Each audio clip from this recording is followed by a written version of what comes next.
Environment impact assessment act है 1986 का, 1986 में से लाया गया था, बट इम्प्लीमेंट किया गया था ऑल ओवर वर्ल्ड में बात करें तो ये 1994 में इम्प्लीमेंट किया गया था। और ये ऑल ओवर वर्ल्ड में यह इन्वायरमेंट इम्पैक्ट असेसमेंट 1960 में ऑल ओवर वर्ल्ड में ये इस्टेब्लिश हो चुका था। और ये काम क्या करता है, अगर हम इसकी बात करें अदर नेम की तो यह है environment impact assessment and social health assessment, इसके नाम से भी हम इसे जानते हैं, कह सकते हैं मतलब।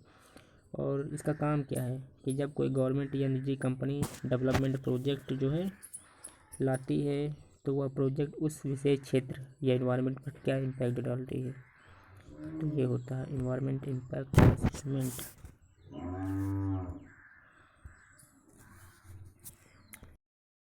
जब इंस्टा प्रोजेक्ट यानी कि इंस्टा में तत्काल होता है तो नोटिफिकेशन जारी किया जाता है इन्वायरमेंट इम्पैक्ट असेसमेंट के द्वारा कि वहाँ पर जो लोकल लेवल के लोगों से एडवाइस ले जाते हैं प्रोजेक्ट पर को अलाउ करने के लिए कि वो प्रोजेक्ट वहाँ पर शुरू किया जाए या ना किया जाए। अगर कोई इम्पैक्ट पड़ता है और वहाँ के लोग मना कर देते हैं तो वह प्रोजेक्ट नहीं शुरू किया जाएगा।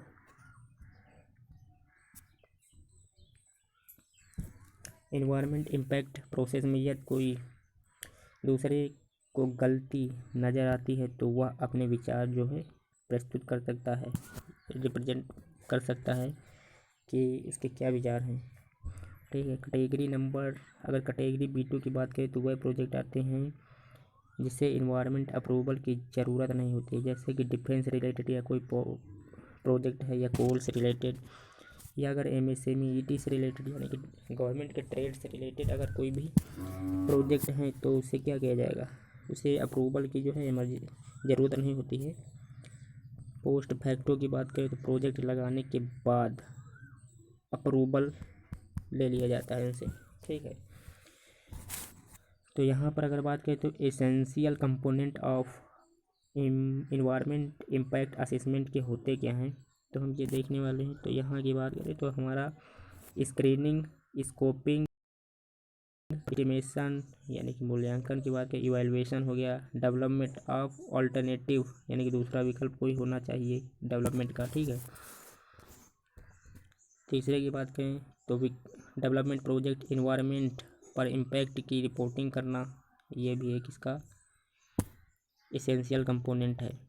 अगर कोई प्रोजेक्ट जो है डेवलपमेंट का प्रोजेक्ट चल रहा है और वो क्या कर रहा है, इन्वायरमेंट पर इम्पैक्ट डाल रहा है तो उसकी रिपोर्टिंग करना। 5वां नंबर है इन्वायरमेंट इम्पैक्ट की रिपोर्टिंग की समीक्षा करना यानी मॉनिटर करना, रिव्यू करना।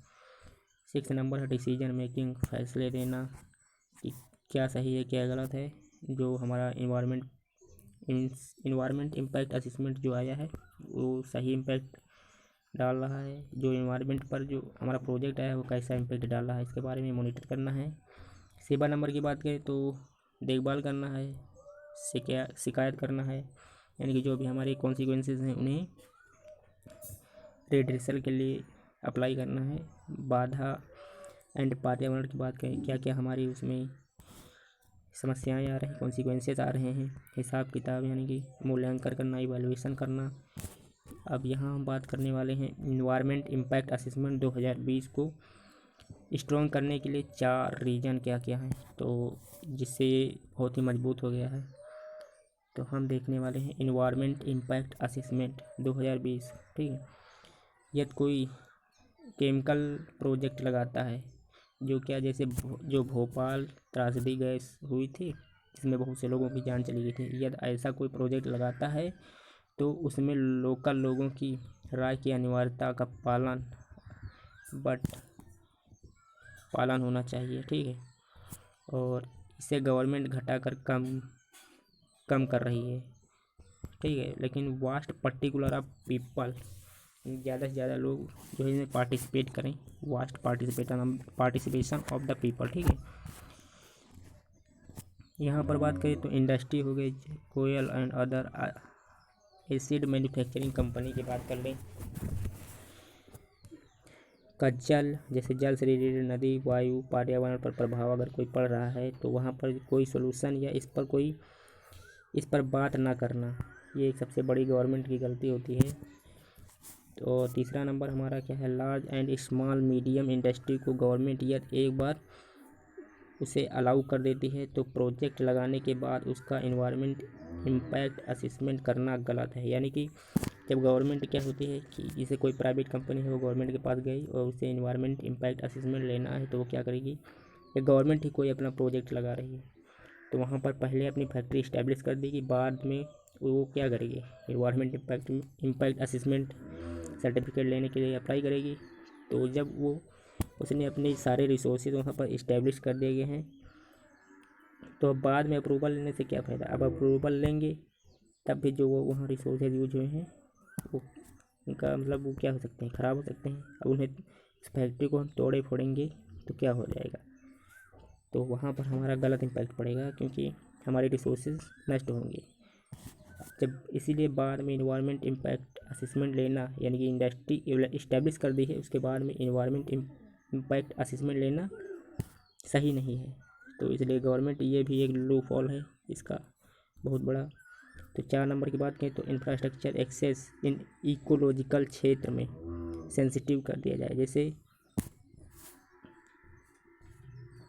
वेस्टर्न घाट की बात करें तो यहाँ पर जो के कस्तूरी रंगन कमेटी इस्टेब्लिश की गई थी, उसके अनुसार बताया गया था कि यहाँ पर वेस्टर्न घाट में प्रोजेक्ट को अलाउ नहीं करना चाहिए, क्योंकि ऐसा करने से वहाँ पर ड्रॉट आती है, मतलब सूखा आता है, बाढ़ आती है, फ्लड आता है। उद्देश्य क्या है, इसका एम है कि सस्टेनेबल डेवलपमेंट को प्रमोट करना और क्लाइमेट चेंज को कम करना, रिड्यूस करना, ग्लोबल एमिशन को कंट्रोल करना, यही सब इसका इन्वायरमेंट इम्पैक्ट असेसमेंट का उद्देश्य है। और जैसे यहाँ पर भोपाल में गैस त्रासदी हुई थी, वैसी त्रासदी आगे भविष्य में देखने को ना मिले, तो इसलिए इन्वायरमेंट इम्पैक्ट असेसमेंट लाया गया है।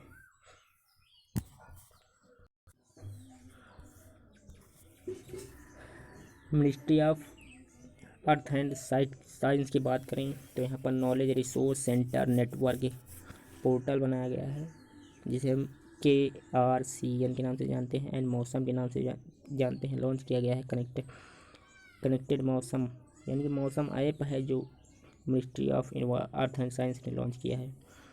किसके द्वारा लॉन्च किया गया है, तो इंडियन मीटियोलॉजिकल डिपार्टमेंट के द्वारा ये लॉन्च किया गया है। वर्तमान समय की बात करें तो जो करंट का मौसम चल रहा है उसके बारे में जानकारी देगा। रिसेंट जो हमारा कॉस्ट क्या है मौसम की, वो उसके बारे में जानकारी देगा। सिटी जो फॉरकास्ट करेगा कि मौसम कब बारिश होने वाली है, कैसा मौसम रहने वाला है, इसके बारे में वो फॉरकास्ट करेगा और वार्निंग देगा। और रडार प्रोडक्ट, यानी कि इसमें रडार का यूज़ करके जो मौसम संबंधी यानी वेदर संबंधी जो कंडीशन है उसको उसके बारे में जानकारी प्रोवाइड कराएगा। ठीक है, तो आइए हम थोड़ा IMD के बारे में जान लेते हैं। IMD है क्या हमारा, तो यहाँ पर अगर बात करें तो IMD इंडियन मीटियोलॉजिकल डिपार्टमेंट इसका फुल फॉर्म है। 1875 में चेयरमैन की बात करें तो ये थे कनिंघम, इसके चेयरमैन थे। और ministry of earth and science, इसकी रिस्पॉन्सिबिलिटी की बात करें तो इसका है मौसम, यानी कि जो हमारा जो वेदर है उसको फॉरकास्ट करना, वेदर फॉरकास्टिंग। सिस्मोलॉजी, जो भूकंप वाले हैं उसको फॉरकास्ट करना, पता लगाना कि कब कितने समय में आने वाले हैं। हेडक्वार्टर की बात करें तो दिल्ली में इसका हेडक्वार्टर है।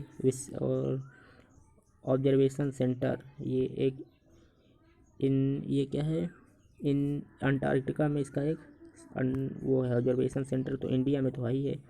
रीजनल ऑफिस की बात करें तो मुंबई, कोलकाता, नागपुर, पुणे में इसका रीजनल ऑफिस है। ठीक है, और ये इस रीजनल स्पेशलाइज्ड मेट्रोलॉजिकल सेंटर है, यानी कि ये एक छठे नंबर की यूनिट भी हम बोल सकते हैं कि इसकी वर्ल्ड जो मेट्रोलॉजिकल ऑर्गेनाइजेशन है उसकी एक यूनिट भी है, जो हमारा ये इंडियन मेट्रोलॉजिकल डिपार्टमेंट है।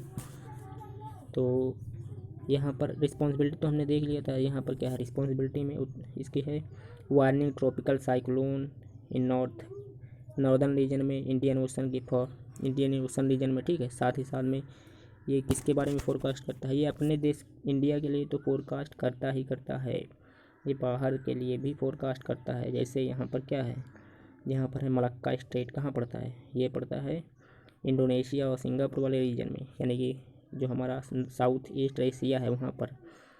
बे ऑफ बंगाल की बात करें उससे भी फोरकास्ट करता है। जो बे ऑफ बंगाल वाला रीजन है हमारा, जो ये भारत है ये वाला रीजन बे ऑफ बंगाल वाला, यहाँ पर हमारा मलक्का स्टेट है, ठीक है। Arabian Sea and Persian Gulf, Persian Gulf कहाँ पर है, ये वाला सऊदी अरेबिया वाला जो रीजन है, और ये ईरान वाला रीजन है, यहाँ पर भी फोरकास्ट करता है हमारा इंडियन मेट्रोलॉजिकल डिपार्टमेंट। अब हम देखने वाले हैं हमारा यहाँ पर इलीगल वाइल्ड लाइफ स्मगलिंग। जो हमारे जो जानवर होते हैं उनका, जब हम जो वाइल्ड लाइफ सेंचुरी में हमारे एनिमल्स होते हैं उनका हम इलीगल तरीके से क्या करते हैं, ट्रेड करते हैं, व्यापार करते हैं, उसी को हम बोलते हैं इलीगल वाइल्ड लाइफ स्मगलिंग। जैसे आप लोगों ने मूवी में नाम सुना होगा ना स्मगलिंग, वैसे ही है ये। स्मगलिंग मतलब गलत व्यापार करना। यहाँ पर बात करें तो बॉडी पार्ट ऑफ, यानी कि किसी भी जानवर का अगर हम बॉडी उसका ट्रेड करते हैं।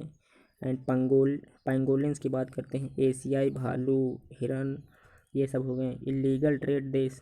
इलीगल ट्रेड सबसे ज़्यादा इलीगल ट्रेड कौन करते हैं, तो चाइना की बात करें, वियतनाम हो गया, लाओस हो गया। Every year death for trade, तो अगर बात करें तो हर साल जो ट्रेड होता है इसमें 100 टाइगर की डेथ होती है। और यहाँ पर ये है हिरन की डेथ की बात करें ये होती है 1000, और हाथियों की बात करें तो 20,000 हाथियों की डेथ होती है इलीगल ट्रेड के जरिए। तो ये तो एक बहुत बड़ा कंसर्न है वाइल्ड लाइफ सेंचुरी के लिए, वरना इकोनॉमी में क्या डिसबैलेंस हो जाएगा, तो आने वाले भविष्य के लिए ये बहुत खतरा हो सकता है। यहाँ पर बात करें तो wild life trafficking is a global concern है, क्योंकि इसे समाप्त करना आवश्यक है। तो यहाँ पर बात करें तो animal estimate cost of illegal wild life trade range की बात करें तो जो हमारा इलीगल ट्रेड होता है 7 से 23 बिलियन डॉलर का होता है। 2050 तक का विजन है कि फॉर बायोडाइवर्सिटी, नेचर में क्या करना है हमें, हार्मनी बनाने के लिए, यानी कि हमें 2050 तक नेचर में क्या करना है, हार्मनी बनाना है और इलीगल ट्रेड को रोकना है। Biodiversity national biodiversity target and national biodiversity mission के बारे में बात करें तो बायोलॉजिकल डाइवर्सिटी एक्ट भी है हमारा 2002, जैसे इलीगल ट्रेड को रोकता है।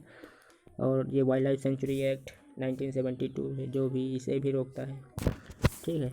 तो आइए नेक्स्ट देखते हैं, हमारा है यहाँ पर ये है हमारा ministry of earth and science, ठीक है। ये है इसका ministry of earth and science, assessment in climate change in India in region, ठीक है। इंडिया रीजन में जो क्लाइमेट चेंज में असेसमेंट करता है। ट्रॉपिकल साइक्लोन की बात करें, अरब सागर के अंदर साइक्लोन में बढ़ रहे हैं, ठीक है।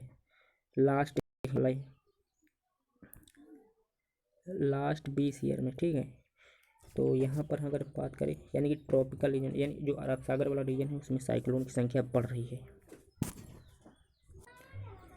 और हिमालय गर्म हो रहा है, जिसके कारण जो ग्लेशियर हैं वो भी पिघल रहे हैं। टेम्परेचर हमारा बहुत लगभग 2.6 से 4.6 डिग्री सेल्सियस तक बढ़ रहा है।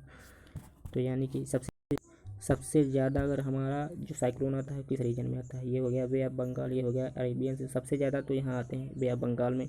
लेकिन अब क्लाइमेट चेंज की वजह से सबसे ज़्यादा साइक्लोन अरब सागर में आ रहे हैं, ठीक।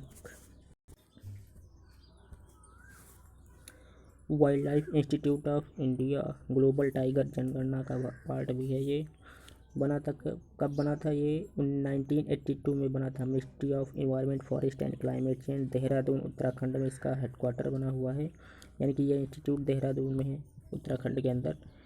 तो इंड की बात की तो इंड माह में जो लेपर्ड साइटिंग पर रिपोर्ट जारी की गई थी, यानी कि साइटिंग तरह मॉनिटर किया गया था लेपर्ड की संख्या को, तो सेंसस किया गया था। तो लास्ट लेपर्ड जनगणना हुई थी 2014 में जारी हुई थी। इसमें लगभग 12,000 से 14,000 कैट्स जनसंख्या हुई थी, ठीक है। और 8,000 लेपर्ड टाइगर रिजर्व के आसपास देखने को मिले थे, यानी कि टाइगर रिजर्व जो थे वहाँ आसपास लगभग 8,000 लेपर्ड टाइगर देखने को मिले थे, और लगभग वहाँ पर 12 से 14,000 कैट्स देखने को मिली थी। जो जंगली कैट्स होती ना वही। तो यहाँ पर हम अगर टाइगर सेंसस ऑफ इंडिया की बात करें, ये इम्पोर्टेंट है। Tiger census of India 4 bar census हो चुके हैं अब तक। तो सबसे पहला हमारा 2006 में हुआ था, फिर 4 साल बाद 2010 में, फिर 4 साल बाद 2014 में, फिर 2018 में हुआ था। इसमें हुआ क्या कि जो टाइगर की पॉपुलेशन है उसे हमें क्या करना है, 2022 तक डबल करना है। तो यहाँ पर हमने 2006 से स्टार्ट किया था, तो यहाँ 2006 हो गया। तो यहाँ पर हमने स्टार्ट किया तो 2006 में टाइगर की नंबर कितनी थी, 1411 टाइगर थी। 2010 में ये बढ़कर 1706 हो गए। 2014 में बढ़कर ये 2226 हो गए। फिर 2018 में ये हो गए 2967।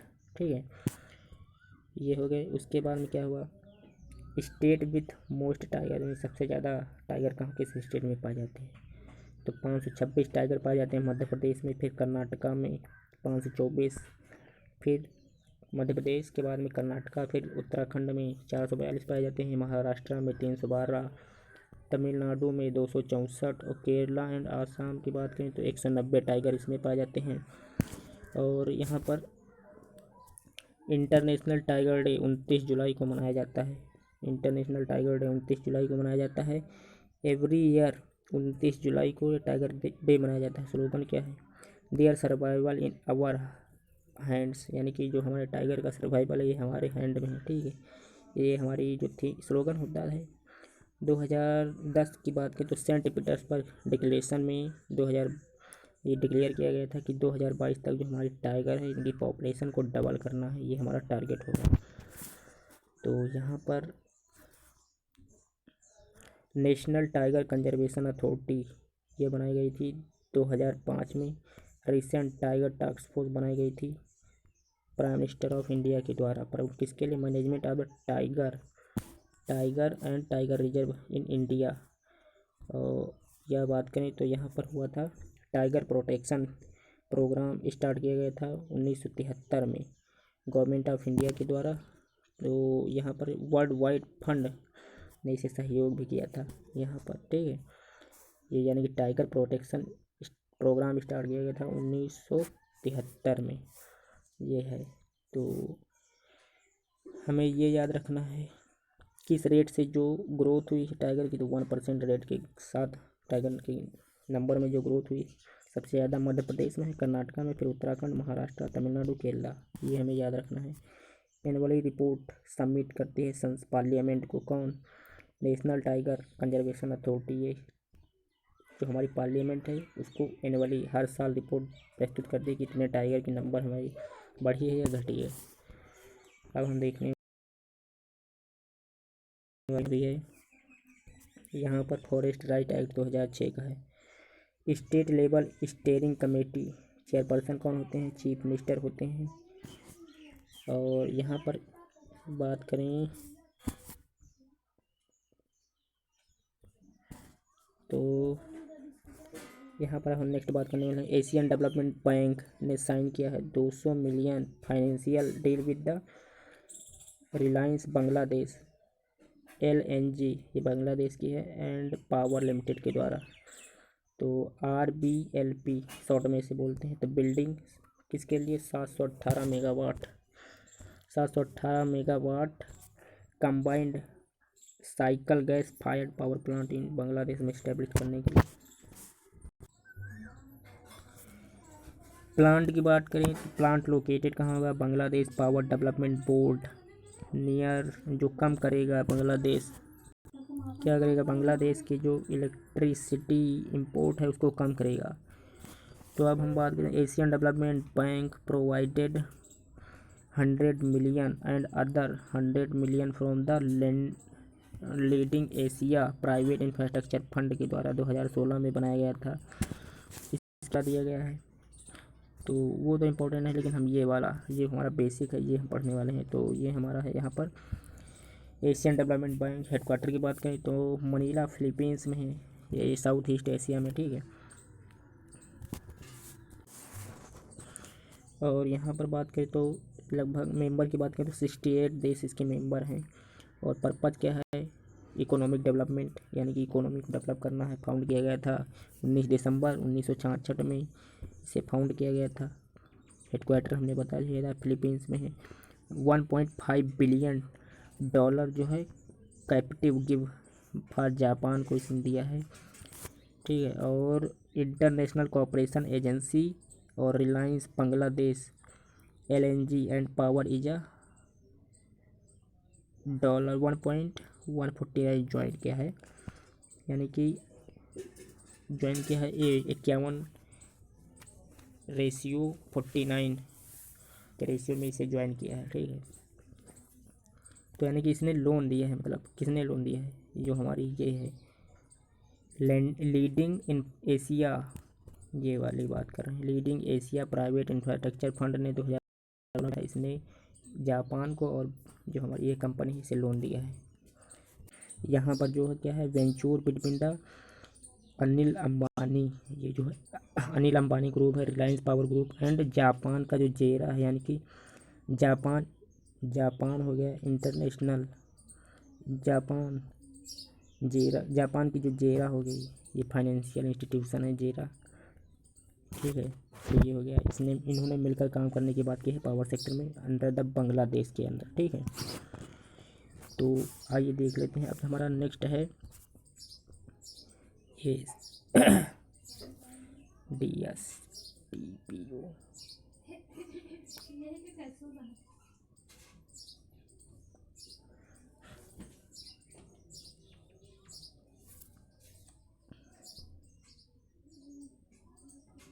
यहाँ पर हम देखने वाले हैं, ये है हमारा श्योक रिवर, कौन सी है, ये वाली। और ये है हमारा LAC, ठीक है। यहाँ पर है भारत चीन झड़प हुई थी 2020 जून में, अक्साई चीन वाला रीजन ये वाला है। गालवान रिवर, ये रहे गालवान रिवर, ठीक है। ये रही श्योक। और ये हो गया DSDPO रोड, जो हमारी रोड बनी हुई सड़क, ये यहाँ पर है श्योक रिवर हो गई। तो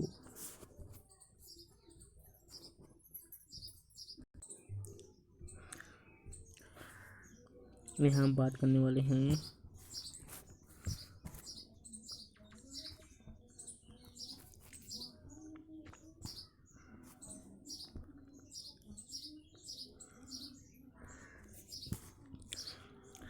यहाँ पर बात करें अगर मिनिस्ट्री ऑफ शिपिंग के बारे में, तो 1 अगस्त 2020 से मर्चेंट नेवी, पानी के जहाज और फिशिंग विसल, जो मछली पकड़ने वाली जहाज होती है, दोनों के रूट को सेपरेट कर दिया जाएगा। इन साउथ वेस्ट इंडिया वाटर की बात करें तो for safety and security and environment point of view के कारण ये अलग किए जाएंगे, ठीक है। अब बात करने वाले हम नेशनल डिजास्टर मैनेजमेंट एक्ट है 2005 का। ये मोटो इसका आपदा सेवा सदैव, यानी कि नेशनल डिजास्टर मैनेजमेंट का जो पर्पज़ है मिनिस्ट्री ऑफ होम अफेयर के अंडर में आती है। फोर्स NDRF जिसे बोलते हैं 2006 में लाई गई थी।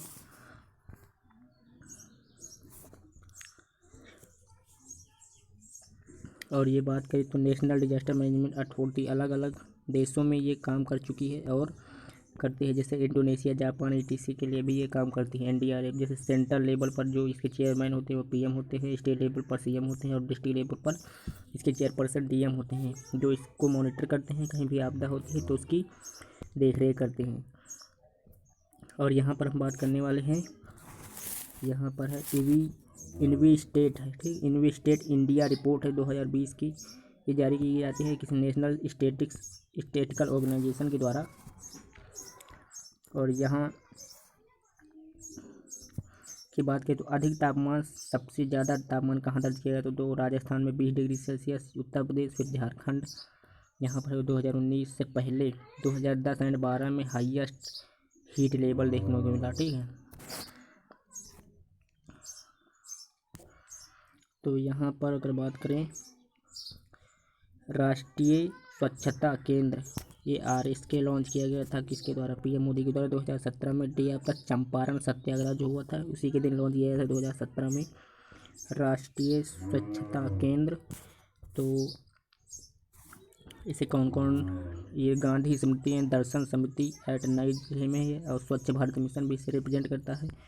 सेकेंड फेज गाँव की गांव को ओपन डेफिकेशन फ्री बनाना है, ठीक है। तो ये है, तो लॉन्ग 2022 तक 2019 तक, यानी कि 2019 में जो गांधी जी की 100